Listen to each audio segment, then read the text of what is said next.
Hello, my name is Eric Normand, and this is my second attempt at this stream. I messed it up the first time. It's been a while.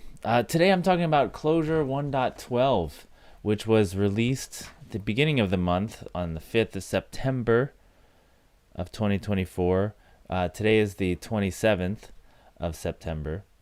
And I just want to go through today and talk about some of the cool features in it, and some of the not so cool features. I have to admit they're not all cool, but I'm referring to a blog post that Alex Miller wrote where he describes all the features and what they're for.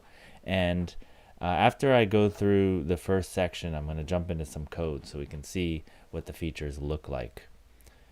I also want to thank the contributors. There are 6 people whose patches, besides the Clojure core team, who made it in. So I won't list them all, but it's a lot of work. So thank you for putting that work in. First thing I need to talk about, this is kind of newsworthy, is that this this 1.12 release, the original alpha that came out was in June 30th of 2022. So that's over 2 years in the making. And we've had Alex Miller on the Apropos show, actually probably a year ago now, where he was already lamenting how long it was taking. And there's something going on where they thought that it wouldn't take so long. There was a lot of hard design decisions to make. And it just took longer than they thought. And that's it. Like, what are you going to do? So what I would hope is that there's some kind of, how do I put it, like a regular release schedule where you're going to have a release every 6 months, whether you have a big thing or not, and stuff that's ready just goes out, and you don't have to worry about how long something's going to take. At the same time, they have been making 1.11 releases, so fixing bugs or solving little problems here and there. So it's not like they haven't been continuing to update things. It's just that this set of features that they wanted that kind of all went together, they thought they were almost done, they weren't, and so it just took a lot longer than they wanted to. Usually the alpha means we're almost ready, right? Okay, the first section in this blog post is called Compatibility. There's a couple things I want to mention in here. Java 8 compatibility end of life notice. So Alex says that this is the last release that will have Java 8 compatibility. So they're going to choose some more recent long-term service release, or long-term support release, which currently the latest long-term support release is Java 21. So they're going to pick one of those and target that for the new releases. Java 8 is quite old now. Java 8 came out 10 years ago. So there have been some major changes. Java 9 was a big one. And then Java 21 has virtual threads. And I think those would be very interesting for Clojure to be able to target instead of relying on OS threads for some of its stuff. So I don't know. I'm just guessing here, but there's some stuff with like core async or how futures work, that stuff, or agents that use threads. If they could use virtual threads, that might be better. I don't know. I'm just guessing. Relatedly, they've done some work to unpin virtual threads. We talked about this a lot on Apropos, but lazy seeks and delays both used the synchronized block feature of Java to guarantee transactions, and those will pin the thread, meaning it won't let another thread. It won't do the like cool blocking that happens now in virtual threads. It'll actually block the whole thread. And if you're running on a virtual thread, that means that no other virtual thread can use your regular thread. That's bad. So they've added atomic locks, which is another object to each of the const cells in the lazy seek, at least each chunk. And so what that means is it's a little heavier weight. There's another object in there instead of just like a small object. But it works with virtual threads, which has been the kind of ethos of Clojure all along, is like there's a trade-off, and sometimes you have to be a little less efficient to get the multi-thread scalability. So they made that trade-off. There's some security updates, serialization updates just to maintain backwards compatibility, and they've updated dependencies, which is normal when you make a new release. And the dependencies are on the spec and the specs libraries. Excuse me, I've got a cold. Okay, add libraries for interactive use. Oh, I'm gonna switch to my code now. Let's see if this will work. Can you still hear me? Yes, I think you can. All right. So this is some code I've got. Let me put my notes where I can see them and I can type at the same time. So here's some code. It's just an empty file. And notice I can load this namespace, but if I remove this comment and try to get Composure, oh, is it working? What's happening here? My REPL's not working. Hold on, let me jack in again. I know I just jacked in.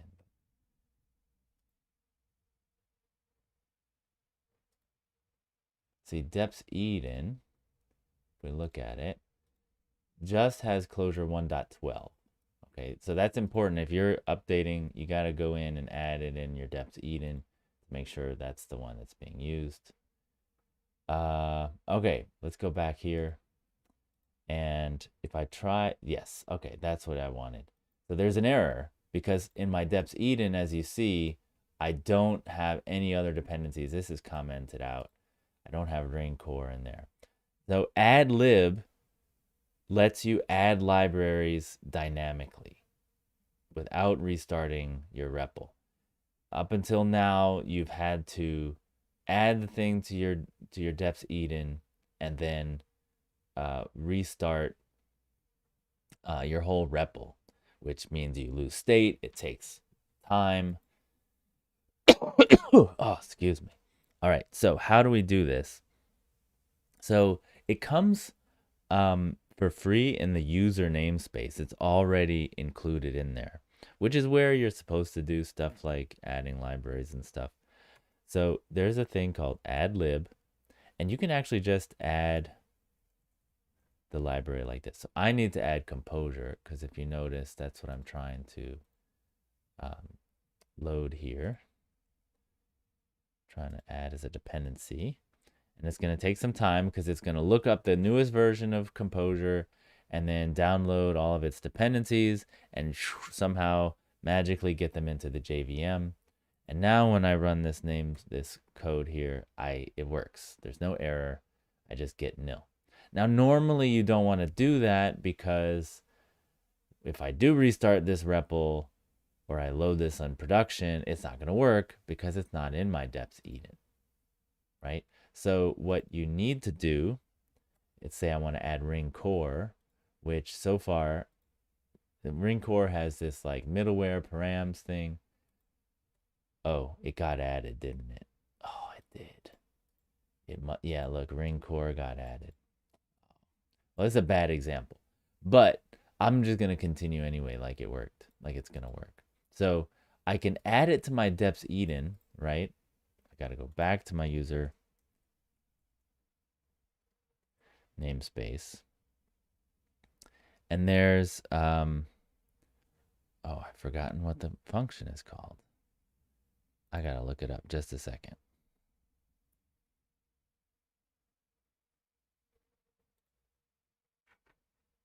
Oh my goodness, I feel so embarrassed. Ah, sync depths. Sorry, sync depths. So I call sync depths, la la la la la. It's going to read the depths.eden again. And look, it actually had to add one because it was not included in this. And it added everything, and now it works. So that's probably the main way I would use it, is by adding to my depths and then calling sync depths to make sure it gets synchronized. The way the reason we would use ad libs is something like if you just need to add something one off just for like a testing, like something like criterion, where you're like, is this, how is this performing enough? I want to profile it. You add criterion just in the moment. You don't need to add it to your depths eden. So I see that happening like that. And so I'm going to start using this and integrating this into my workflow, because my workflow currently is add it to depth, like go to Google, search for the library, go to the GitHub page, look up the current version and the whole string of like what its artifact name is and the group name is, the version string, pasting that into depths eden, and then closing the REPL and starting it again and like losing all the state I had. To be able to do this ad lib without having a bunch of extra dependencies added to your runtime, to your JVM, they've added a thing called invoke tool functions out of process. Now, I think I have it. Look, it's under invoke. No, yes, I do. So there's this namespace called Clojure tools depths interop, and interop lets you call a tool, which is a thing you configure in your depths eden. I've got a reference here for it. I've never personally used it, I don't think. But if you have like a test runner or something, or some other tool like to build a jar file or something like that, you can configure that in your depths eden and then run it, and sometimes that tool is going to have to run with different dependencies. You don't want those to be in your production REPL, right? So you can call out to those tools in a separate JVM that will load up the dependencies, and that's how the ad lib works. Okay, another thing is that they've added this a wrapper for Clojure.java. Or it's called Clojure.java.process. Java is starting, I mean, 10 years ago now. They added a new way of controlling external processes. There used to be, there's always been one that's kind of like a shell extension. This one is a little bit better, gives you a little bit more control. So I'm going to run this. I'm going to run ls. And notice it gives you this java.lang.process. And that process is an object that's going to give you all the control you need to like know what its exit code is, get the standard in, standard out, standard error, that kind of thing. Now for convenience, oh, you can look it up in the Java docs. Notice it does come all the way from 8. These are, a lot of these things are, maybe it took a long time and didn't need to. We don't know why it took so long. Um, a lot of this stuff is, from my experience, a lot of it's like, well, you don't need a wrapper library. You can just call the Java using interop. You can just instantiate this process, and then only when they need it, because they're actually, for convenience, they're actually now calling out shell stuff to get this class path stuff going. That's when they start to look at, like, well, we could write a little wrapper. So there's things like that that happen, and it looks like, why does it take so long? And the fact is, they might have never done it, right? Because they didn't need it internally. And you don't need it because you can always do Java interop. Okay, and so this exec is a way of it returns the standard out as a string. That's kind of the normal way of doing it. I'm sure if you had some kind of non-zero exit code, it would throw an exception or something. Maybe put the standard error out in the message of the exception. Okay, another new feature. This is a big one. Although I don't know why I would use it. This is one of the ones that's kind of an enigma to me. Um, it's called method values. So previously, if you wanted to call a method on an object, this is a static method, and you wanted to pass it into, say, map, because it's a higher order function, that method, you had to wrap it in a function that called it. And so this is a very common pattern where you're trying to parse integers. And so you do this parse int. Well, now you don't need to wrap it.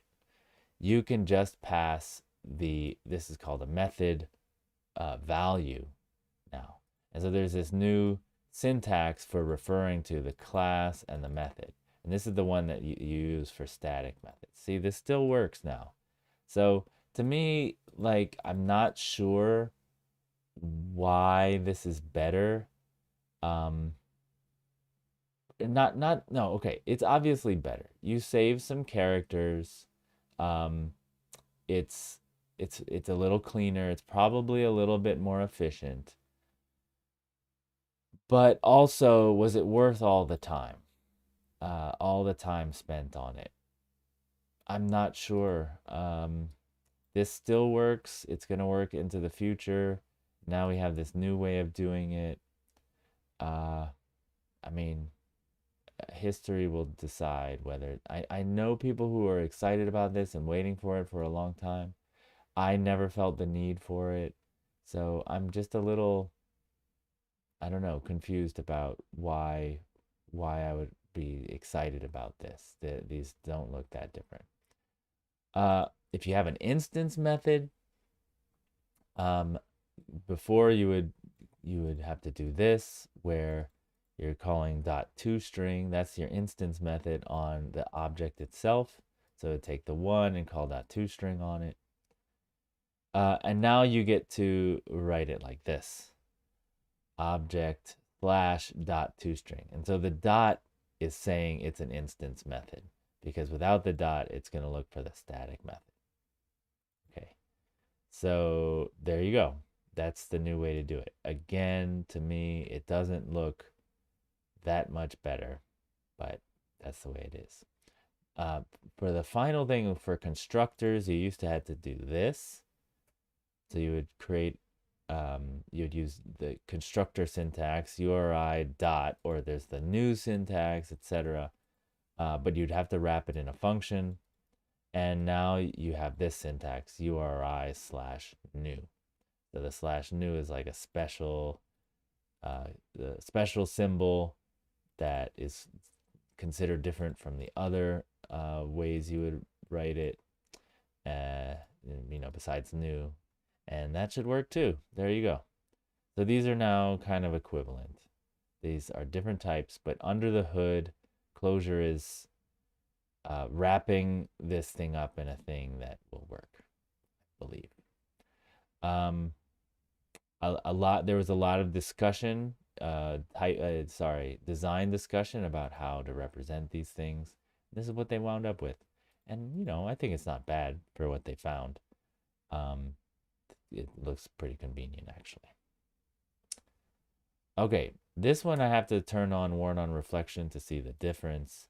So if I run this is just building a string buffer and then appending these numbers to it and then calling toString on it. So I get the string 1, 2, 3.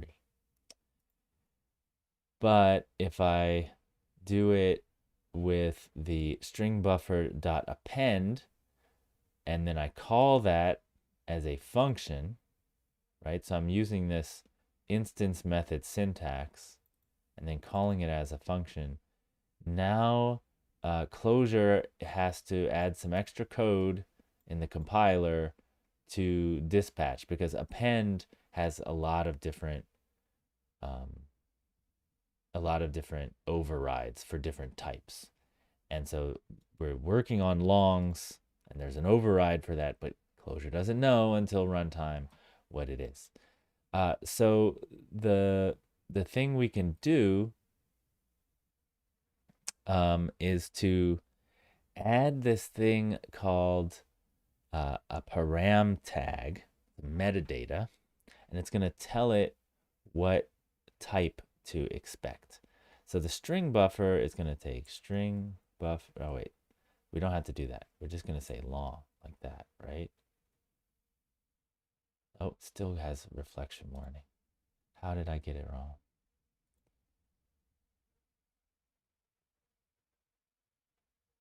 This is a long, right? Even object, I think, would work.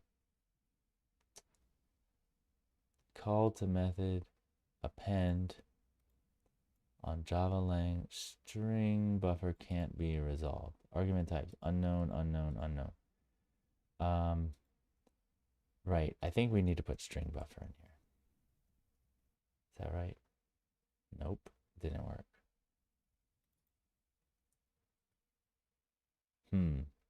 I know I figured this out before.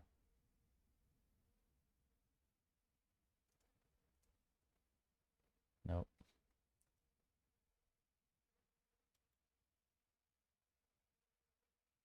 Huh.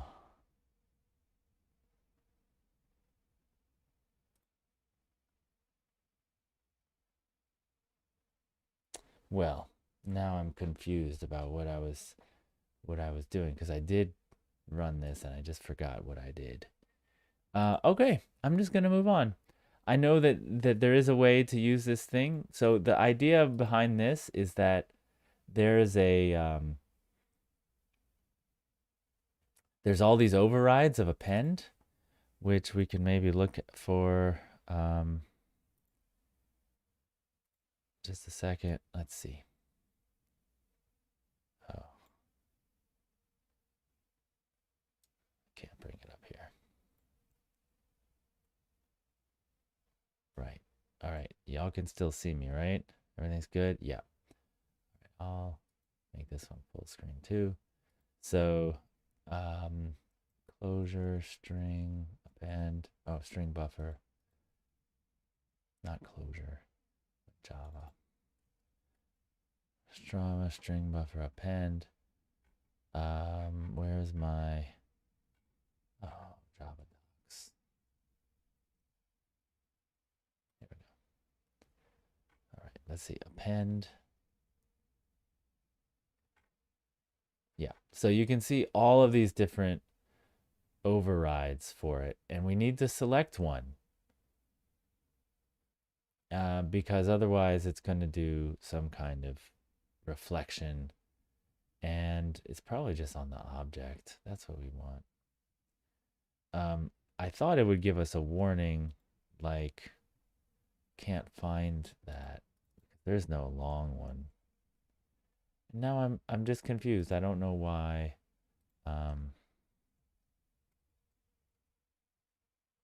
Yeah. I'm not sure why this isn't working. I know I figured it out before, but you use this caret syntax. If it's a vector, then you fill it with types, and those types will help the compiler select the correct override method. Okay, what's next? Oh, array class syntax. Right. So unfortunately, I don't have this on a 1.1.11. But if I make an array now and I get the type is actually a much nicer syntax. This is really a much better thing than we had before. Before, the internal JVM syntax for naming the type of an array was really hairy, you would put an open square bracket and then the type inside. And if it was like a two-dimensional array, there'd be two square brackets. And so it was just ugly. And what this is saying is, this is actually making an array of length 2 and then getting its type. This is saying this is a one-dimensional string array. If you want to make an array with like multiple dimensions, you can see this is three-dimensional array, so it's java.lang.string/3. So these are actually valid types. The reader will read them. They're not just, they're symbols, but the reader is reading them as array things, array types. So, I mean, just to have an idea, if I do something like that, it's going to say that's a syntax error. It knows that these are types. And probably, what is it telling me here? What is invalid symbol? See, this is the CLJ Condo and the Clojure LSP probably still don't know about this syntax. That's why it's happening. Maybe they do, and I just haven't updated in a while. Let me see.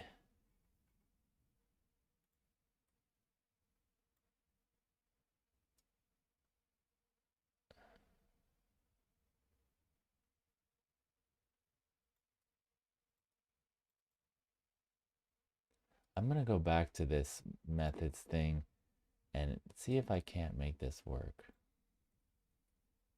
Yeah, I'm kind of upset because I had it all set up and I forgot what I was supposed to type right there. The idea is that you can select by adding metadata to the variable name. You should be able to select the proper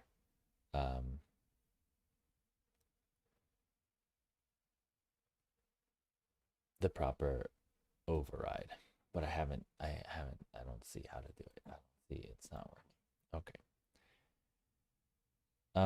Okay, so next we have functional interfaces.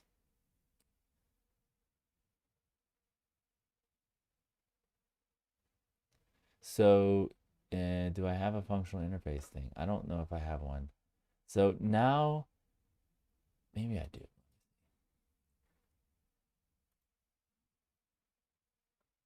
Right, so let's try this. So obviously I can call this stuff. I think I was going to do it here too.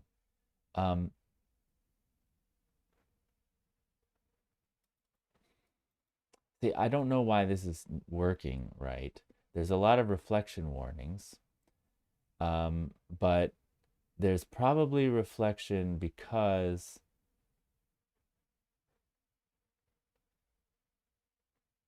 the stream can't be resolved. So if I make this a list like that, what? Oh, java.util.list. Java.util.list, there we go. Now when I run this, yeah, no reflection warning. Okay, so streams are this thing that came out in Java 8, again, 10 years ago. And I think that there's something going on here now where you can pass in regular functions in the notes. I don't quite understand it because it's in the blog post. It says you have to tag it with a type. So you have to do something like this, where you put a type there. But then, of course, you're getting this lambda, a Java lambda that's not an IFN, and you can't call it, right? When you try to call it like an IFN, it doesn't work. So there's something going on that I don't understand where it still works within the stream even without putting the lambda in there. So I'm not sure what's happening there. I don't understand it, and I hope someone can jump in and tell me like, oh yeah, this is not the use case we were thinking of. Maybe there are use cases where you're using lambdas because this filter, if we go over to the Java docs, um, can I search? I don't know if I've ever searched in the java.util.list. Okay. I have to go find it. So we got list and we need to get the stream dot dot stream. Here we go. And that returns a stream. And stream is going to have a filter on it, which takes a predicate, right? And predicate is a functional interface, right? It has this at functional interface on it. So in theory, you need to pass something of that type. Even is not of that type. If we look at it over here, we can see supers of even. Oh, even. Oh, sorry. Yeah, you're right. Supers of class of even. There we go. It doesn't have anything about predicate, which is what we put here, right? But then P, what happens is that when you type hint it, the compiler is going to take that function and wrap it in a little lambda that now does satisfy that functional interface called predicate. And the problem then is that you lose the ability to call it as a function. So supers of class of P, and we see that yes, it just has predicate on there and nothing else. So there you go. I don't know what to do about that, but that's what's happening there.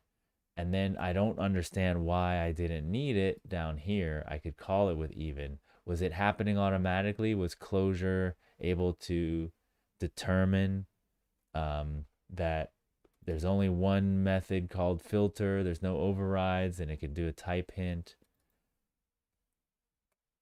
Yeah, okay, that still worked. That's what I'm guessing happened, that we don't actually need this all the time, that we can, I mean, sorry, this tag all the time, that we can use functions a lot just in place, but that sometimes there's going to be some kind of ambiguity and we're going to have to use that functional interface.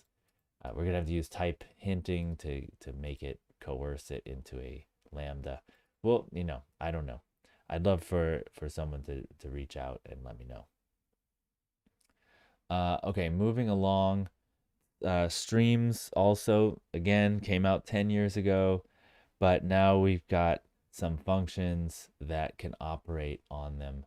So we've got stream seek. It's going to take that stream and turn it into a seek. And then we got stream reduce, which, oh, see, that's one of the problems with streams. You can only operate on them one time, but there we go. This will consume that stream and then and reduce over it. So there's two more functions. There's stream transduce and stream into, which do what you expect if you're a Clojure programmer. Okay, now there's a couple other things that I don't have any code for. Persistent vector implements splitterable. Splitterable is a way to parallelize a split of a collection. And so that's a good thing. It means that vectors can operate in the splitterable world. We also have efficient drop and partition for persistent or algorithmic collections. That means something like range is going to have a better drop and partition.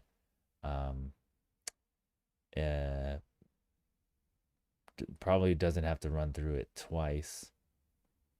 Okay, and then var interning policy was clarified and updated. I don't know if you would ever have, it's very rare to run into that problem, but there it is. Um, right. Um, let's see. Yeah, var interning policy. Right. So there's something about var names from earlier that match new added functions.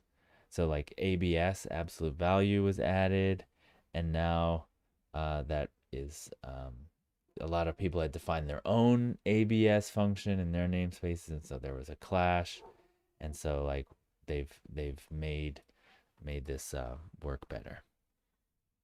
Okay, that's all I have to say. Um, Once again, I'm kind of mildly excited about some of these things. I'm glad we can interact with streams a little bit better. We don't have to use uh, the the Java interrupt version, like the stream API. We can take the stream and like turn it into a seek and do our own stuff on it. Not as efficient, right? But sometimes it doesn't matter, and that's what you need to do. But I'm also glad we can use the stream API and do stuff like this, and this works now without a bunch of hassle of like doing a reify or something. Maybe it's cool that it works by itself. That's awesome. Um, uh, this whole method thing, kind of lukewarm on. I mean, I'm glad it's there, I guess. If it was there since the beginning, I wouldn't be unhappy about it. But also, I don't know if it was worth the time. And now, it's going to make stuff just a little bit harder to read because I don't know what's happening. Uh, Maybe I'll get used to it, but it's like a little bit more syntax to learn.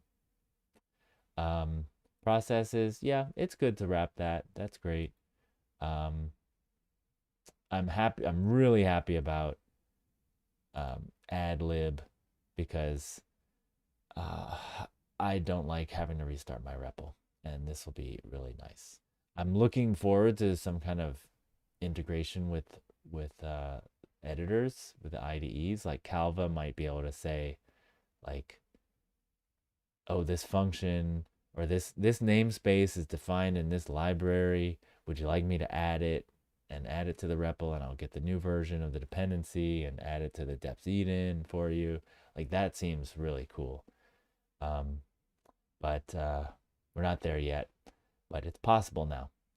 So thank you so much. I'm gonna sign off and see you later.